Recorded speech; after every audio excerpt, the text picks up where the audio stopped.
قرآن مجید فرقان حمید کے دوسرے پارے میں جو پہلے دو رکوع ہیں ان کے اندر دو مضامین اللہ کریم نے بیان فرمائے ہیں۔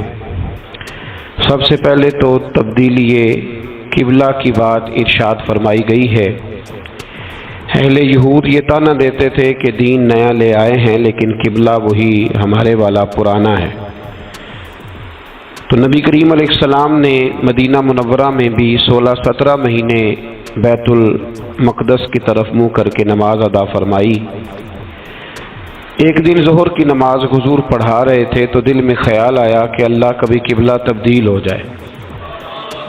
2 رکعتیں حضور نے بیت المقدس کی جانب منہ کر کے نماز پڑھی، اور حضور نے جیسے ہی اپنی توجہ آسمان کی طرف فرمائی تو رب کریم نے فرمایا، محبوب ہم آپ کا بار بار آسمان کی طرف دیکھنا ملاحظہ کر رہے ہیں، آپ جدھر منہ کریں گے ہم ادھر ہی قبلہ بنا دیں گے۔ تو اللہ تبارک و تعالی نے قبلے کو تبدیل فرما دیا اور فرمایا یہ آزمائش ہے، یہ آزمائش ہے پیروی کرنے والوں کے لیے۔ بہت سارے لوگ ایسے ہوں گے جو الٹے پاؤں پھر جائیں گے کہ کل قبلہ اور تھا اور آج قبلہ اور ہے، لیکن بہت سارے ایسے ہیں، بلکہ سارے ہی ایسے ہیں جنہوں نے سوال ہی کوئی نہیں کیا۔ ان کی توجہات کا قبلہ میرے نبی کریم علیہ السلام کی ذات ہے، کوئی سوال نہیں کیا۔ حضور کے پیچھے صحابہ نے نمازیں ادا کی۔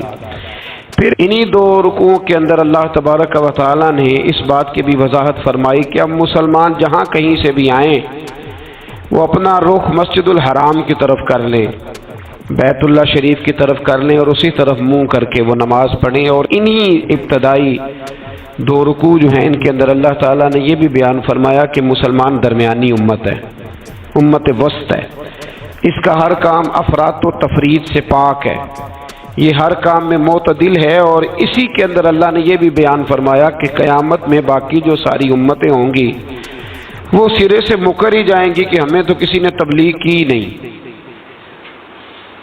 وہ اپنے انبیاء کرام علیہم السلام کا تبلیغ کرنا بھول ہی جائیں گے، وہ مکر جائیں گے۔ تو رب کریم پھر نبی کریم علیہ السلام کی امت کو ارشاد فرمائے گا کہ کیا تم گواہی دیتے ہو کہ نبیوں نے تبلیغ کی؟ تو اللہ تبارک و تعالی اس امت کے علماء کی، صلحاء کی، صوفیاء کی، اولیاء کی گواہی پرانے انبیاء کرام کے حق میں قبول فرمائے گا۔ یہ قرآن مجید پڑھ رہا ہوں، اس امت کے اولیاء، صوفیاء، علماء، راسخون فی العلم، یہ لوگ اٹھ کے گواہی دیں گے کہ ہاں اے اللہ، انبیاء کرام نے تبلیغ کی تھی اور تیری دعوت کو انہوں نے لوگوں تک پہنچایا تھا۔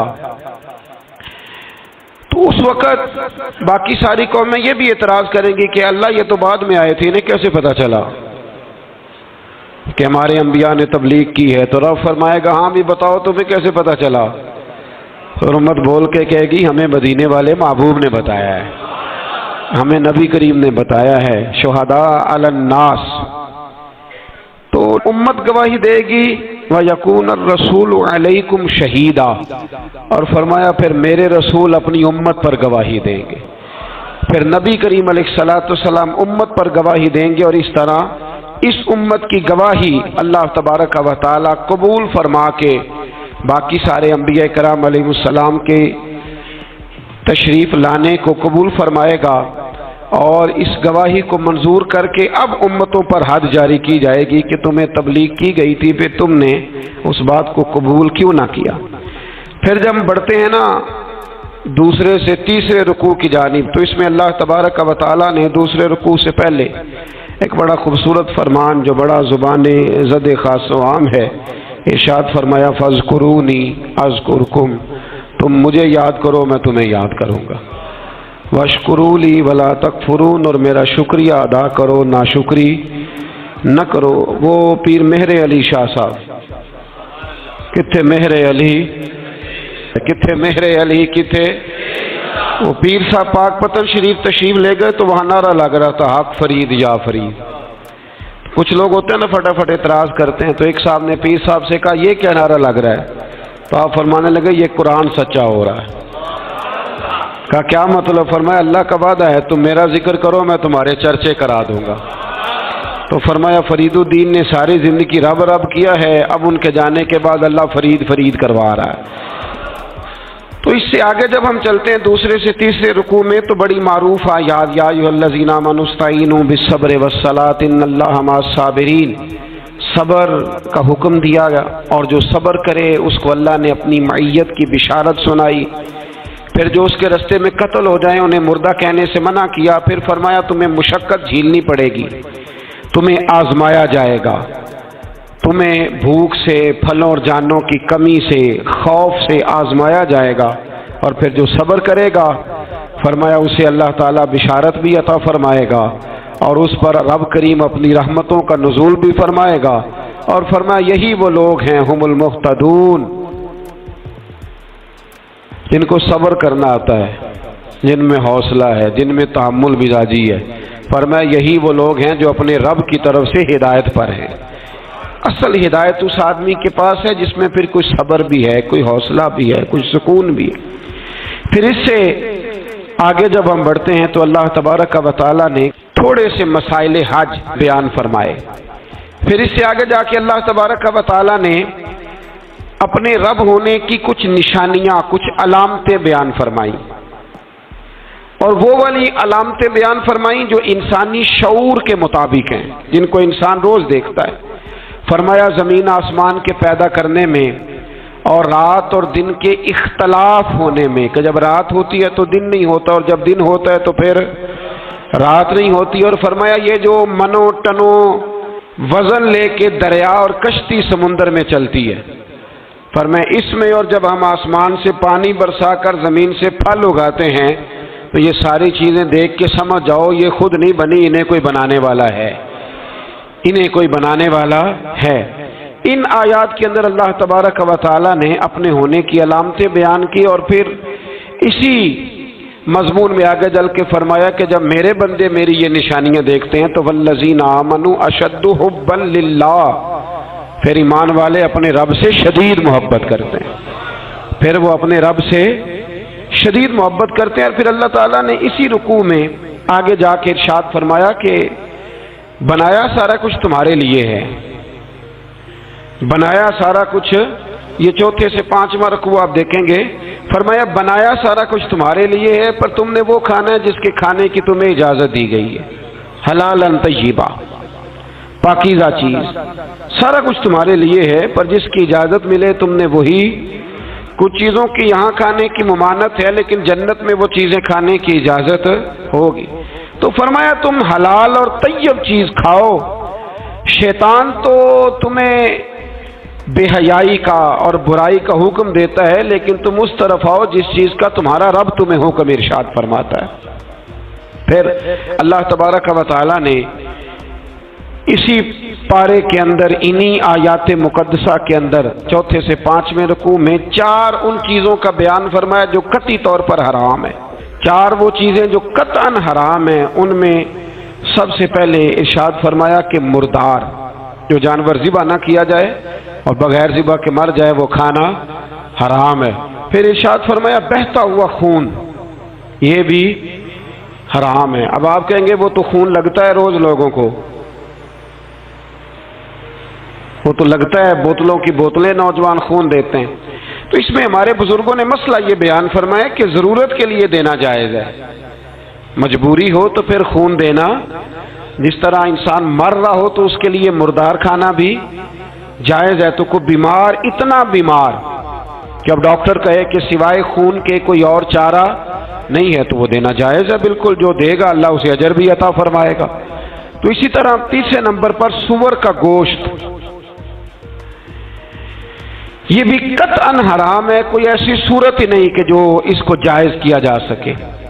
اور پھر اللہ تبارک و تعالیٰ نے اسی آیت میں اس کا بھی ذکر فرمایا جس پر لوگ عقیدے کے لحاظ سے بڑا دھوکہ دیتے ہیں، فرمایا وما اہل بہ لغیر اللہ، اور وہ جس پر وقت ذبح غیر اللہ کا نام لیا جائے، جس پر وقت ذبح، جس پر غیر اللہ کا نام لیا جائے وہ جانور بھی حلال ہے۔ اس آیہ مبارکہ کو سامنے رکھ کے نا بڑا الجھاؤ پیدا کیا جاتا ہے، جس پر غیر کا نام آ گیا وہ حرام ہو گیا، لہذا کسی نے کہہ دیا کہ یہ بکرا غوث اعظم کے نام کا رکھا ہے تو یہ حرام ہے۔ اور کسی نے کہا کہ یہ میں نے 11ویں شریف کے لیے دمبا رکھا ہے قربانی، حضور غوث اعظم کے سال ثواب کے لیے دوں گا تو یہ درست نہیں۔ تو بھئی یاد رکھو وقت ذبح، یہاں تمام مفسرین نے یہی لکھا ہے کہ وقت ذبح کسی اور کا نام لیا تو پھر وہ حرام۔ دیکھیں نا، کسی بندے نے اگر کہہ دیا کہ یہ دمبا زید کا ہے، 4-5 دمبے بکرے گھوم رہے تھے، کسی نے کہہ دیا زید کا ہے، یہ بکر کا ہے، یہ عمر کا ہے، یہ سعد کا ہے، اب کیا یہ لفظ کہنے سے وہ حرام ہو جائے گا؟ روز کہتے ہو کہ نہیں کہتے؟ وہ عجیب فلسفہ ہے نا لوگوں کا۔ اگر آپ نے کہہ دیا غوث پاک کے سال ثواب کے لیے ہے تو پھر وہ حرام ہو گیا جی۔ تو اگر یہ کہا جائے کہ میں نے بیٹے کے عقیقے کے لیے رکھا ہے، پھر بھائی اگر ولیمے کے لیے رکھا ہو تو وہ تو کہہ رہا ہے میں نے بیٹے کے لیے رکھا ہوا ہے، حالانکہ بکرا تو اللہ کے نام کا ہے۔ تو بلا وجہ لوگ اس میں ایسی چیزیں پیدا کرتے ہیں، تو اس کو سمجھ لیں یہ قرآن مجید کی آیت نمبر 173 ہے، جس میں اللہ تبارک و تعالیٰ نے بڑی وضاحت کے ساتھ ان چیزوں کا ذکر فرمایا جن کا کھانا بالکل ناجائز ہے۔ تو وہ 4 چیزیں آپ کی سمجھ میں آ گئی جی۔ سب سے پہلے مردار، پھر بہتا ہوا خون، پھر سور کا گوشت، اور چوتھے نمبر پہ وہ جانور جس پر وقت ذبح کرتے وقت کہا جاتا ہے نا بسم اللہ ہے۔ اب مرغا خریدنے جاؤ گے نا تو اس سے کہنا ذرا اونچا پڑے۔ میں نے ایک سے پوچھا، میں نے کہا تو تکبیر ہی نہیں پڑھتا؟ کہتا میں نے پکی پڑھ کے چھری پہ پھونک لی ہے۔ تو میں نے کہا یہ کون سا نیا دین نکلا ہے؟ کہتے چھری پہ پھونک لی ہے تو اب پکی ہو گئی چھری۔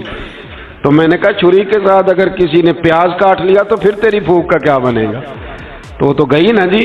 تو اس لیے یہ جانور جب حلال ہوگا جب کہا جائے گا بسم اللہ ہے اللہ اکبر۔ پھر آگے 5 میں سے 6 رکوع میں جو پہلی آیت ہے نا، اس میں اللہ تعالیٰ نے ایک چیز کے بارے میں نصیحت فرمائی ہے۔ جب یہ قبلے کی تبدیلی کی بات ہوئی تو یہودی بھی اپنے قبلے پر اصرار کرنے لگے، عیسائی بھی اپنے قبلے پر اصرار کرنے لگے۔ وہ کہنے لگے مشرق کی جانب منہ کر کے نماز پڑھنی ہے، یہ کہنے لگے مغرب کی جانب منہ کر کے نماز پڑھنی ہے۔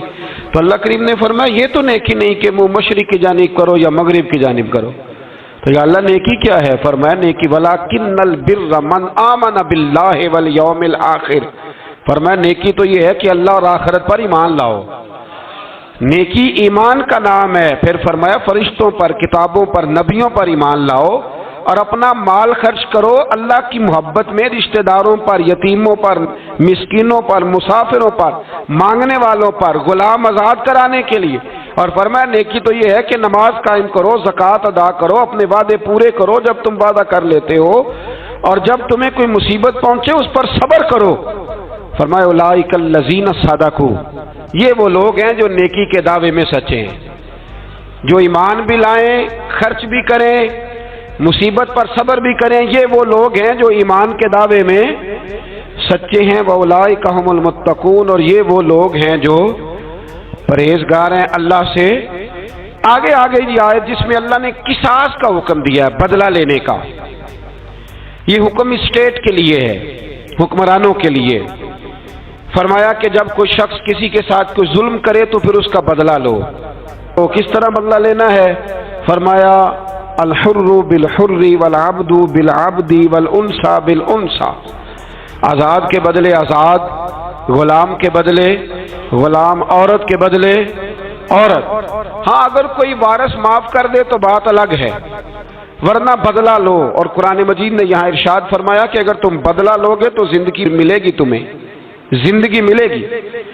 اگر حکمران مجرموں کو سزا دیں گے تو باقی لوگوں کی زندگی محفوظ رہے گی، بچے گی۔ حکم دیا گیا یہاں کہ بدلہ لیا جائے۔ پھر جب ہم 6 سے 7ویں رکوع کی طرف چلتے ہیں تو اس میں اللہ نے روزے کا حکم دیا، رمضان کی فضیلت بیان کی، اور ارشاد فرمایا گیا کہ جو روزہ نہ رکھ سکے وہ فدیۃ طعام مسکین، جو تو مریض ہو، بیمار ہو، وہ تو اتنے روزے جو ہے وہ اگلے دنوں میں رکھ لے۔ اور آگے جا کے یہ بھی بتایا گیا کہ جو زیادہ ہی بیمار ہو پھر وہ 1 مسکین کا فدیہ دے دے، کھانا دے دے۔ پھر اسی آیت کریمہ میں رب کریم نے فرمایا اگر تم مجھ سے دعا مانگو گے اسی رکوع میں تو فرمایا میں تمہاری دعاؤں کو بھی ضرور قبول کروں گا۔ پھر اسی میں بتایا گیا کہ رات کے وقت تمہیں کھانے کی بھی اجازت ہے اور عمل زوجیت کی بھی تمہیں اجازت دی جاتی ہے۔ اسی طریقے سے پھر آگے اللہ تبارک و تعالی نے حج کے مہینوں کے بارے میں علامتیں ارشاد فرمائیں اور مسائل حج کچھ آگے جا کے بیان کیے. اور ایک اور غلط رسم لوگ رسمیں بنا لیتے ہیں نا، ایک اور رسم تھی کہ یہودی اور عیسائی جب حج کرتے تھے نا احرام باندھ لیتے تھے، پھر دروازے سے گھر میں داخل نہیں ہوتے تھے، اوپر سے چھلانگ لگا کے کہ اب ہم پاک ہو گئے. تو دروازہ چونکہ گناہگار ہے، اس کے بیچ سے گناہگار آتے جاتے رہے ہیں، لہذا دروازے سے نہیں گزرتے تھے. تو اللہ کریم نے فرمایا یہ کوئی نیکی نہیں، یہ کوئی طریقہ نہیں کہ تم دروازوں سے نہ گزرو. وَلَٰكِنَّ الْبِرَّ مَنِ اتَّقَىٰ، دروازے کے اوپر سے چھلانگ لگانا نیکی نہیں، بلکہ نیکی تو یہ ہے کہ اللہ سے ڈرنا شروع کر دو. حج کے بعد پاک صاف ہو جاؤ، ڈرنا شروع کرو، یہ اصل میں نیکی ہے. تو پھر اللہ تبارک و تعالی نے حج کے مسائل کافی تفصیل کے ساتھ، کیونکہ وہ فقہی مسائل ہیں اور پوری اس کی جزیات ہیں، لہذا وہ ایک نشست میں کرنے کی بات نہیں. تو رب کریم نے وہاں مشعر حرام کا بھی ذکر فرمایا اور ان سب چیزوں کی طرف نشاندہی فرمائی جن پر توجہ کرنا امت مسلمہ کے لیے بڑا ہی ضروری ہے. پھر آگے 8ویں رکوع تک یہ باتیں مختلف انداز میں چلتی رہیں. پھر 9ویں سے 10ویں رکوع میں ایک بات رب کریم نے یہ ارشاد فرمائی کہ میں نے کافروں کی نظر میں نا، جب انہوں نے میری نافرمانی کی ہے، میرے کلمہ نہیں پڑھا، میرے محبوب کو نہیں مانا، قرآن مجید کو نہیں مانا، تو فرمایا میں نے دنیا کی زندگی ان کے سامنے مزین کر دی. یہ بڑی سمجھنے والی بات. فرمایا زین للذین کفروا، وہ جنہوں نے کفر کیا تھا نا ان کے لیے زینت دے دی کسے؟ حیات الدنیا، دنیا کی زندگی کو اللہ نے نا ان کے لیے حسین کر دی. انہیں بڑے اچھے لگتے ہیں، یہ میری جائیداد ہے، یہ میرا باغ ہے، او میری حویلی ہے، یہ سارے میرے جناب بنگلے. فرمایا یہ چیزیں ہم نے کافروں کی نظر میں پھر پیاری کر دی. سمجھیے گا بات، یہ کافر کا طریقہ ہے کہ وہ دنیا داری کا مال دیکھتا ہے تو اس کی آنکھیں کھل جاتی ہیں، بڑا راضی ہوتا ہے. مومن کا یہ طریقہ، مومن کس بات پہ راضی ہوتا ہے؟ اللہ تبارک و تعالیٰ کی رضا پہ مومن راضی ہوتا ہے. اس چیز کو اللہ کریم نے یہاں بیان فرمایا. پھر اس سے آگے جو حرمت والے مہینے ہیں ان مہینوں کا ذکر کیا گیا. پھر اللہ تبارک و تعالیٰ نے جوے اور شراب کو حرام قرار دیا. 219 نمبر آیت ہے، اسی رکوع میں اللہ تبارک و تعالیٰ نے اس کا بھی تذکرہ فرمایا. یہ تفصیل کے ساتھ تذکرے جاری رہے. پھر اسی طرح عورتوں کے جو حیض و نفاس کے مسائل ہیں ان کو بھی اللہ تبارک و تعالیٰ نے اسی پارے کے اندر بیان فرمایا. کچھ طلاق کے مسائل بھی اللہ کریم نے اسی پارے 9ویں رکوع سے آگے جا کے ان ساری چیزوں کو اللہ کریم نے بیان فرمایا. پھر یہ بھی ارشاد فرمایا کہ حیض و نفاس مسائل اور طلاق، ان ساری چیزوں کو بیان کرنے کے بعد فرمایا کہ ان کے مسائل گویا سیکھ لو، اس پر عمل کرو. اور فرمایا تلک حدود اللہ، یہ اللہ کی حدیں ہیں، فلا تعتدوها، اللہ کی حدوں سے آگے نہ گزرنا. یہ وہ باؤنڈری ہے جو اللہ نے بنائی ہے، یہ حکم وہ ہیں جو رب نے دیے ہیں، تو ان سے آگے نہ جانا. تو بالتفصیل ان ساری چیزوں کا یہاں بیان فرمایا گیا. اور وہ مسائل جو بڑی تیزی سے لوگ الجھا دیتے ہیں ان کا بھی اللہ کریم نے یہاں ذکر فرمایا. بیچ میں کچھ آیات ایسی ہیں جو زیادہ توجہ کے قابل ہیں اور ہماری روزمرہ کی زندگی میں ہمیں ان کی بڑی اشد ضرورت ہے، جو اگرچہ مسائل فقہ تو نہیں لیکن ضرورت کے لحاظ سے، روزمرہ کے اخلاقی رویوں کے لحاظ سے اس کی بڑی ضرورت ہے. ان چند آیات کا بھی ہم نے انتخاب کیا، انشاءاللہ اس پر بھی کچھ بات کرتا ہوں. اس پارے کے آخر میں نا اللہ کریم نے ایک واقعہ بیان فرمایا. اس میں اللہ تبارک و تعالیٰ نے نا بنی اسرائیل کا ایک واقعہ بڑی تفصیل کے ساتھ، اور وہ اس پارے کے اختتام پر عقیدے کے لحاظ سے، نظریے کے لحاظ سے، سمجھنے کے لحاظ سے بڑی اہم چیز ہے، اس پر ضرور غور فرمائیں. وہ یہ ہوا کہ بنی اسرائیل کے اندر ہمیشہ ایسے ہوتا تھا کہ اللہ تبارک و تعالیٰ ایک پیغمبر اور ایک بادشاہ، بنی اسرائیل کے اندر ہمیشہ نبی اور بادشاہ موجود رہتے تھے. ایک وقت ایسا آیا کہ بنی اسرائیل میں کوئی نبی نہیں تھے، اور بنی اسرائیل کا جو اپنا علاقہ تھا نا وہ ملک شام ہے. تو قوم عمالقہ ایک قوم تھی اور بڑے سخت گیر لوگ تھے. انہوں نے بنی اسرائیل والوں کے ساتھ لڑائی کی، جہاد کیا اور انہیں ان کے علاقے سے نکال دیا.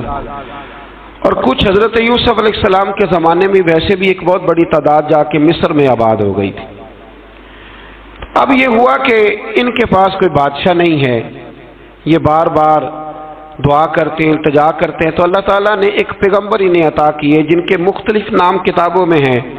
صدر الافاضل رحمۃ اللہ علیہ نے تفسیر خزائن العرفان کے اندر ان کا نام حضرت شمویل علیہ السلام لکھا ہے۔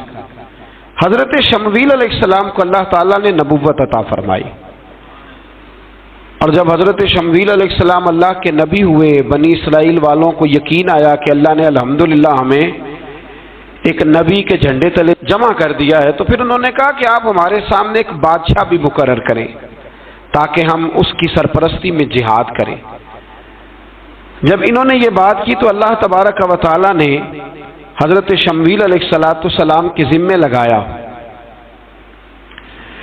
تو ایک اس زمانے میں اللہ کے نیک بندے تھے جناب طالوت علیہ السلام ان کا نام تھا، تو حضرت شمویل علیہ السلام نے انہیں کہا کہ اللہ کریم نے نا تمہارا بادشاہ طالوت کو بنایا ہے، ان کا نام بھی قرآن مجید نے ذکر فرمایا ہے۔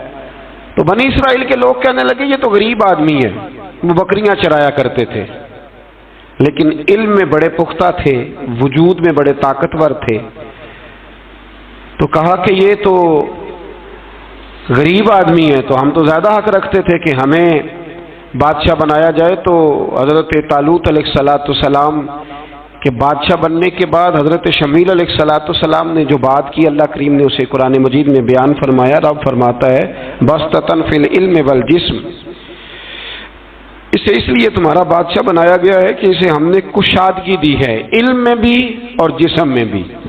بڑے ماشاءاللہ موٹے تازے تھے، وجود بڑا طاقتور تھا۔ کچھ موٹے تازے ہوتے ہیں پر طاقتور نہیں ہوتے، موٹے تازے بھی تھے اور طاقتور بھی تھے۔ فرمایا کہ وجود میں بھی طاقت ہے اور علم میں بھی اللہ نے انہیں وسعت عطا فرمائی۔ تو بنی اسرائیل والے کہنے لگے جی نہیں جی کوئی بندہ اور آ جائے، یہ ہمارا بہت بڑا مسئلہ ہے نا جی، ہر ایک کی مرضی کی نہ تو بات ہو سکتی ہے اور نہ ہر بندہ ہر ایک کی مرضی پر پورا۔ کہنے لگے نہیں جی کوئی اور ہونا چاہیے تھا، ہمیں کیسے پتہ چلے گا کہ اللہ نے مقرر کیا ہے؟ بڑی خاص بات ہے، اس کو سمجھیے گا، یہ سارا مضمون آپ کو ملے گا اسی پارے کے آخر میں، آپ پڑھیں گے نا جی تو یہ سارا مضمون آپ کو ملے گا، اور آپ اگر سرسری نظر سے بھی اس کا مطالعہ کریں گے نا، جا کے قرآن شریف کھول کے 15ویں سے 16ویں رکوع میں آپ خوش ہوں گے کہ آپ کتنے اچھے نظریے اور عقیدے کے ماننے والے ہیں۔ تو جب کہا نا کہ طالوت کو ہمارا بادشاہ بنایا گیا تو دلیل کیا ہے؟ تو قرآن کہتا ہے کہ حضرت شمویل علیہ السلام نے فرمایا کہ تمہارا ایک تابوت تھا، ایک صندوق تھا تمہارے پاس، وہ صندوق تمہارا قوم ممالکہ اٹھا کے لے گئی تھی، ان کے بادشاہ ہونے کی دلیل یہ ہے کہ اللہ تمہارا وہ صندوق تمہیں واپس کر دے گا، وہ تمہارا صندوق تمہیں واپس کر دے گا۔ اس صندوق میں کیا ہے؟ وہ حضرت آدم جنت سے ساتھ لے کے آئے تھے، نبی پاک نے عطا کیا۔ تو صحابہ کہنے لگے عبد الرحمن آپ کو تو ضرورت نہیں تھی، آپ کے پاس تو بڑے لباس ہیں، تو یہ کرتا حضور نے قبول کر لیا، کوئی لے کے آیا اور آپ نے مانگ لیا۔ تو وہ رو پڑے، کہنے لگے پہننے کے لیے نہیں مانگا، یہ حضور کے جسم سے لگ گیا ہے، میں نے کفن بنانے کے لیے مانگا ہے۔ تو کہتا ہے حضور کے تبرک میں خیر کوئی نہیں۔ اور آپ یقین کریں ان لوگوں پہ حیرانگی ہے، ہم نے بھی مرنا ہے نا جی، بڑی جلدی قبر میں جانا ہے، وقت کا کچھ پتہ نہیں، لیکن اتنے اندھے ہو کر لوگ چیزوں کو دیکھتے ہیں اور اس تیزی کے ساتھ گمراہی پھیلاتے ہیں۔ مجھے باقاعدہ کسی نے ویڈیو بھیجی اور کہنے لگا جی دیکھیں کتنی اچھی بات کر رہا ہے، لوگوں کو سمجھائیں۔ تو میں نے کہا نہیں، اس کو سمجھانے کی ضرورت ہے، اور میں نے اس کو دیکھا ہے، وہ جو لال رومال والا میں نے دیکھا ہے، وہ ڈھونڈ ڈھونڈ کے جاہلوں کو پکڑتا ہے، تلاش کرتا ہے، اور اگر کوئی مل جائے بات بتانے والا تو پھر وہ خود پکڑا جاتا ہے، اور کئی دفعہ پکڑا گیا تو نکل گیا ہے۔ اللہ تعالی ہمیں سمجھنے کی توفیق دے، ہم سیانے ہو جائیں تو یہ دور دور تک نظر نہیں آئیں گے انشاءاللہ۔ تو وہ تابوت آئے گا، بنی اسرائیل والوں سے کہا تابوت میں کیا تھا سن لو، اور یہ قرآن مجید ہے۔ آج میری ماننا یہ 15ویں سے 16واں رکوع ضرور ہی پڑھنا کہ وہ آخر تابوت میں کیا تھا، کھولنا ذرا۔ قرآن مجید کہتا ہے کہ حضرت موسیٰ علیہ السلام اور حضرت ہارون کے تبرک تھے۔ تو تبرک کیا تھے؟ تمام مفسرین نے لکھا ہے کہ حضرت موسیٰ کا ایک کرتا تھا، ایک ڈنڈا تھا، جوتے تھے، اور جناب ہارون علیہ السلام کا امامہ شریف تھا، اور تورات کی کچھ تختیاں تھیں۔ تو اس کا فائدہ کیا تھا؟ اس تابوت کا فائدہ یہ تھا کہ بنی اسرائیل والے جب اپنے دشمنوں سے لڑتے تھے، تابوت سامنے رکھ کے دعا مانگتے تھے، اللہ انہیں کامیابی عطا کر دیتا تھا۔ تو قوم عمالقہ کو بھی پتہ چل گیا کہ صندوق میں کچھ ہے جس کی وجہ سے یہ کامیاب ہو جاتے۔ وہ صندوق اٹھا کے لے گئے۔ اب ان کی کم بختی یہ، کم نصیبی یہ کہ انہوں نے جا کے اسے روڑی پہ پھینک دیا۔ جب روڑی پہ پھینکا تو ان کے اندر بیماریاں آ گئیں، وبائیں پھوٹ پڑی، مرنے لگے، وجود پھولنے لگا۔ پھر ان کے دلوں میں بات آئی کہ یہ ہم نے اس صندوق کی بے ادبی کی ہے۔ صندوق میں کیا ہے؟ تبرکات۔ ہمیں کہتے ہیں جی نالین کا نقشہ کیوں لگایا ہے؟ تمہارے تو بزرگوں کا عقیدہ ہے سر پہ رکھنے کو مل جائے اگر نقش نالے پاک کے حضور تو پھر کہیں گے کہ ہاں تاجدار ہم بھی ہیں۔ تو کہا کہ اس کے اندر یہ تبرکات تھے، انہیں بھی سمجھ میں آئی، تو انہوں نے نا بیل گاڑی منگائی اور وہ صندوق اٹھا کے اس کے اوپر رکھ دیا۔ اب کیا ہوا؟ قرآن کہتا ہے کہ فرشتوں نے نا اس صندوق کو وہاں سے اٹھایا۔ مفسرین نے لکھا اس کا معنی یہ بھی ہو سکتا ہے کہ اس بیل گاڑی کو ڈائریکشن پہ لگایا۔ ادھر سے حضرت شمویل علیہ السلام نے جناب طالوت کو بادشاہ بنا دیا، اور ادھر سے وہ صندوق چل پڑا۔ کہا بھئی ہم ان کو کیسے بادشاہ مانے؟ تو فرمایا بادشاہ اس طرح مانو گے کہ تمہارا وہ صندوق آ جائے گا، اور قرآن کہتے ہیں اس صندوق میں تمہارے دلوں کا سکون ہے، اس میں تمہارے دلوں کا۔ اور بھائی ہماری تو کوشش ہوتی ہے بزرگوں سے کوئی چیز مل جائے، اللہ والوں کا کوئی تبرک ہمارے ہاتھ آ جائے۔ تو وہ صندوق آ گیا، یہ مان گئے۔ اب جہاد کرنے نکلے تو لڑنا تھا جالوت کی قوم کے ساتھ۔ وہ بڑا سخت آدمی تھا، 3 من سونا اس نے وجود پہ پہنا ہوتا تھا۔ اس کی قوم سے لڑنا ہے، ٹوپی بڑی تگڑی پہنی ہوتی تھی لوہے کی۔ اب کون لڑے؟ ایک نوجوان تھے جن کا نام تھا داؤد علیہ السلام، وہ بھی بکریاں چرایا کرتے تھے۔ اور جن دنوں حضرت طالوت نکلے نا اپنی قوم کو لے کر جالوت کے خلاف لڑنے، تو حضرت داؤد بھی شامل ہو گئے۔ اللہ جب کسی کو نوازتا ہے نا تو پھر خاص ہی کرم نوازی کرتا ہے۔ مفسرین نے لکھا جب یہ جا رہے تھے نا، وہاں جا رہے تھے تو رستے میں انہیں 3 پتھر مل گئے۔ انہوں نے وہ تینوں پتھر اٹھا لیے۔ اس زمانے میں پتھر پھینکنے کے لیے چھوٹی چھوٹی لوگوں کے پاس چیزیں ہوا کرتی تھیں، اس کو کوپھن بھی لوگ کہتے تھے، منجنیق، اس کو سامنے رکھ کے پھر بنائی گئی۔ تو آپ کے پاس بھی وہ آلہ تھا جس سے دشمن پر پتھر مارے جاتے تھے، تو آپ وہ مشین لے کر، وہ آلہ لے کر وہاں پہنچے ہوئے تھے۔ 3 پتھر آپ کے پاس تھے۔ آپ فرماتے اس دن میں بڑا بیمار تھا، اتنا بیمار تھا کہ میرا رنگ پیلا ہو گیا۔ اب وہ جالوت کے سامنے کوئی نہیں جاتا تھا، تو جناب طالوت کہنے لگے کہ جو جالوت کو مارے گا نا، یعنی ان کے بادشاہ کو اس قوم کے، تو میں اسے اپنی آدھی سلطنت بھی دے دوں گا اور اپنی بیٹی کا نکاح بھی اس کے ساتھ کر دوں گا۔ دیکھیں اللہ نوازتا ہے تو کس انداز میں نوازتا ہے۔ تو حضرت داؤد کہتے ہیں وہ دور کھڑا تھا تو میں نے نا 3 پتھر مارے۔ بھئی ہمت کرنا تو ہمارے ذمہ ہے کہ نہیں؟ میری ملت کا جوان کہتا میں نے کرنا کرانا کچھ نہیں، یعنی اگر آپ کہیں نا کچھ کرو تو پھر وہ کوئی کام کرنے کی مطلب معاملہ۔ وہ مجھے کل ایک سنگی کہہ رہے تھے، کہنے لگے جی اللہ کے فضل سے کچھ بھی نہیں کرنا پڑا، مرشد نے نظر کر دی۔ میں کہا میں ملن گی تو میں انہوں نے سمجھاواں گا کہ کچھ کرا کے نظر کریا کرو، کیونکہ میرے وہ دوست ہیں، میں انہیں جانتا ہوں۔ نظر میں بڑا کچھ ہوتا ہے، لیکن اللہ بھی تو بندے پہ بڑی نظر رحمت کرتا ہے نا۔ لیکن کہتا ہے 5 نمازیں پڑھ، رمضان کے روزے رکھ، زکوٰۃ فرض ہو تو ادا کر، یہ سارے کام کر، سچ بول، دیانتداری کر، پھر میں اپنے فضل سے تجھے جنت عطا کروں۔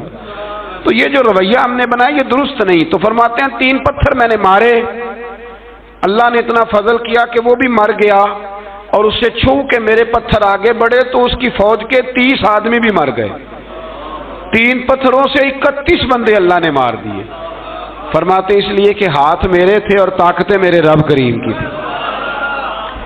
تو حضرت داؤد علیہ السلام کے حصے میں جناب طالوت کی صاحبزادی بھی آئی، آدھی سلطنت بھی آئی، کافی سال حضرت طالوت حیات رہے، پھر ان کا وصال ہو گیا، تو ساری سلطنت حضرت داؤد کو ملی، اور پھر اللہ تبارک و تعالیٰ نے انہیں نبوت بھی عطا فرمائی۔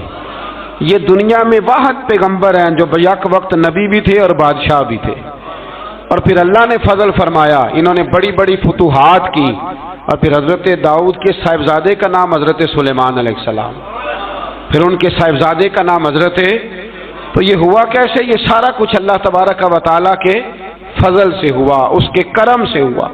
اب اس واقعہ سے ہمیں کیا پتہ چلتا ہے؟ ہمیں یہ پتہ چلتا ہے کہ رب جب فضل فرمائے نا کسی پہ بھی، تو ہمیں اس بندے کو دیکھ کے راضی ہونا چاہیے، کوئی شکوہ نہیں کرنا چاہیے۔ اور دوسری بات یہ سمجھ لینا چاہیے کہ حکومتیں، مال، دولت یہ صرف سیاستوں سے نہیں ملتی، یہ خدا کے فضل سے ملتی ہے۔ اور یہ بھی سمجھ لینا چاہیے کہ جو بزرگوں کے تبرکات ہوتے ہیں ان کی کیا ہی بات ہوتی ہے۔ چند باتیں ایسی تھیں کہ میرا دل کرتا تھا ان کو دہرایا جائے، اور خاص کر کے ان باتوں پر توجہ کی جائے۔ یہاں نا اللہ تبارک و تعالیٰ نے ان باتوں میں سے ایک بات کا ذکر فرمایا ہے۔ یہاں 207 نمبر جو آیت ہے نا اسی پارے کی، اس میں اللہ کریم نے فرمایا کچھ لوگ ایسے ہیں جو اپنی جانیں ہی اللہ کے حوالے کر دیتے ہیں، زندگی کا مقصد دین ہوتا ہے، لٹا دیتے ہیں۔ یہ نازل کب ہوئی؟ یہ آیت مبارکہ حضرت صہیب رومی کے بارے میں نازل ہوئی۔ حضرت صہیب رومی رضی اللہ تعالیٰ عنہ بڑے مالدار تھے، مکے سے جب چلے نا تو سارا مال مکے میں چھوڑ دیا، اس لیے کہ اللہ کے رسول مدینے چلے گئے۔ فرماتے ہیں پھر میں نے مال و دولت کی پرواہ نہیں کی، پھر میں نے یہ سوچا کہ میں نے اپنے حبیب کے پاس جانا ہے، سارا مال ایک جگہ پہ دبایا، اور فرماتے ہیں میں مدینہ طیبہ کے لیے جب نکلا تو کفار نے، قریش مکہ نے روکا، ہم نہیں جانے دیں گے۔ حضرت صہیب رومی فرمانے لگے بھی سنو، میں کمزور نہیں، میں طاقتور آدمی ہوں، اور تم میں سے کوئی ایسا مائی کا لال نہیں جو تیر چلانے میں مجھ سے زیادہ سیانا ہو، تلوار چلانے میں مجھ سے زیادہ عقل مند ہو، جانا مدینے میں نے ہے۔ اب یہ ہے کہ تم بتاؤ میرے ساتھ تیروں تلواروں سے لڑو گے یا میں تمہیں ایک سودا بتاؤں وہ سودا کرو گے؟ قریش کہنے لگے سودا کیا ہے؟ کہنے لگے میرا بڑا مال ہے، میں مکے میں دفن کر کے آیا ہوں، تم مجھے مدینے جانے دو، میں تمہیں سارے مال کا پتہ بتا دیتا ہوں۔ ہزاروں لاکھوں میں تھا مال تجارت، دیکھیں جب صحابہ مدینے جاتے تھے تو کتنی قیمت دے کے جایا کرتے تھے۔ تم مجھے جانے دو، میں تمہیں وہاں کا پتہ بتاتا ہوں۔ انہوں نے کہا جی بات ٹھیک ہے، آپ پتہ بتا دیں۔ حضرت صہیب نے ساری زندگی کی جمع پونجی ہزاروں لاکھوں میں ساری دے دی اور مدینے کے لیے تیار ہو گئے۔ اللہ کریم نے اس بات کو بڑا ہی پسند فرمایا اور فرمایا وَمِنَ النَّاسِ مَن يَشْرِي نَفْسَهُ ابْتِغَاءَ مَرْضَاتِ اللَّهِ، فرمایا کچھ لوگ ایسے ہیں جو اپنی جانیں ہی بیچ دیتے ہیں اللہ کی رضا حاصل کرنے کے لیے، اپنی جانیں بیچ دیتے ہیں، نَفْسَهُ ابْتِغَاءَ مَرْضَاتِ اللَّهِ، اللہ کی رضا حاصل کرنے کے لیے اپنی جانوں کو بیچ دیتے ہیں۔ تو فرمایا پھر اللہ کیا کرتا ہے؟ فرمایا واللہ رؤوف بالعباد، پھر اللہ بھی اپنے بندوں پر بڑا ہی رحم فرمانے والا ہے۔ جب یہ سارا مال دے کے مدینے پہنچے نا تو ان کے استقبال کے لیے جناب عمر پہلے سے موجود تھے۔ حضرت عمر رسیو کر کے نبی کریم کی بارگاہ میں لے گئے تو فرماتے ہیں حضور نے مجھے دیکھتے ہی فرمایا صہیب زندگی میں تم نے بڑی تجارتیں کی ہوں گی، پر یہ جو تم نے سودا کیا ہے نا یہ بڑا ہی نفع والا کیا ہے، یہ جو سودا فرمایا یہ تو نے بڑا۔ تو دین کے لیے جب آپ کوئی کام کرتے ہیں تو یہ سودا بڑا نفع والا۔ ایک مضمون اور یہاں ہے 216 نمبر آیت میں، وہ بھی بڑا ہی سمجھنے والا ہے۔ اللہ کریم نے جب جہاد فرض کیا نا تو فرمایا کتب علیکم القتال، ہم نے تم پر قتل کرنا، قتال کرنا فرض کیا ہے۔ فرمایا ہو سکتا ہے تمہیں یہ کراہت محسوس ہو، مشکل لگے، برا لگے۔ ایک بات جو آج کی نصیحت ہے اور مضامین قرآن جو ہم سیکھ رہے ہیں اس کے اندر سے ہمیں یہ خاص چیز ہے جس کو سمجھنا چاہیے۔ اللہ کریم نے فرمایا کہ تم پر جہاد فرض کیا گیا ہے، وَهُوَ كُرْهٌ لَكُمْ، ہو سکتا ہے تمہیں ناپسند ہو، تو ایک نہ ساری زندگی کے لیے ایک نصیحت کر دی۔ فرمایا وَعَسَىٰ أَن تَكْرَهُوا شَيْئًا، ہو سکتا ہے تم کسی چیز کو ناپسند کرو،